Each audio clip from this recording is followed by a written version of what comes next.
There are lots of things to love about rainy days. It's a lot less humid for one, and you can stay home in your PJs and pig out in front of the TV. Also, it makes you feel all wistful, like you're in the middle of some romantic scene in England.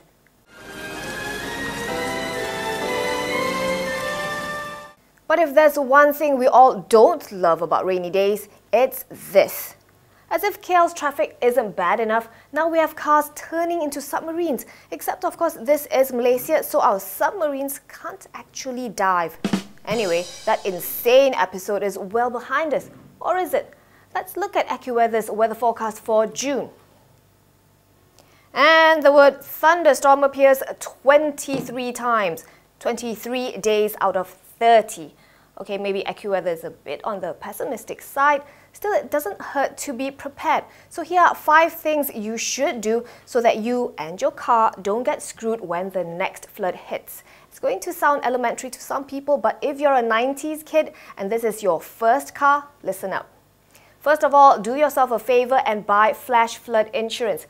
Yes, it actually exists. It's called a special perils cover, and it covers flash floods, tsunamis, volcanic eruptions, sinkholes, explosions, burglary, all for the price of a few hundred ringgit a year. It's a good investment, trust me.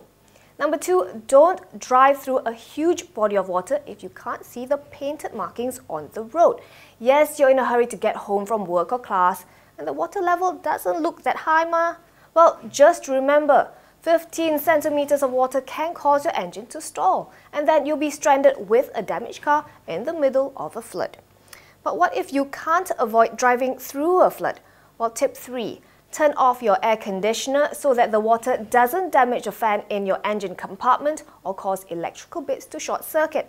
Then put your car in first or low gear and drive slowly. Remember to keep the engine revving so that the water doesn't come into the engine through the exhaust pipe. Number 4, if you manage to get across, pump your brakes to make sure the brake pads dry and then test your brakes at low speed. If they're wet and not as responsive, pump them again. Otherwise, you may lose control of your car. So what if your car stalls while you're in a flood stretch and the water level just keeps rising?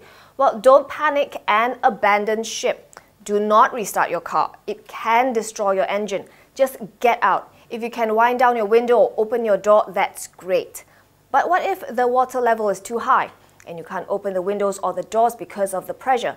Well, then you wait until the water pressure is equalized, meaning you need to wait until your car is almost full of water. Then you open and push a door open and swim to safety. Now, I know some of you are thinking, why should we need these tips in the first place? Shouldn't our authorities be doing something about this instead of us having to go through this crap every monsoon season? Well, the problem is, much like its citizens, our government has a habit of putting a band-aid on everything instead of doing things long-term. Look at the Netherlands. Those guys, they're developing a 35-year multi-billion euro plan to raise and reinforce existing dikes to take into account rising sea levels in the future. And then look at us. Instead of addressing our inefficient drainage system, the unmanaged rapid development, errant contractors clogging up our drains with debris and rampant deforestation, we resort to building a couple of new pump stations and deepening retention pools in KL every time shit hits the fan. And how much would that cost us? Only 92 million ringgit. And don't get me started on our bad littering habits. But before you get too enraged, chill and remember, we are Malaysians. We're not actually going to do anything about this. When the dry season comes, nobody is going to remember this, and nobody is going to give 2 shits about flash floods until the next one hits. My 2 cents, just go get that flood insurance cover. It's only the price of your monthly Starbucks habit. Just saying.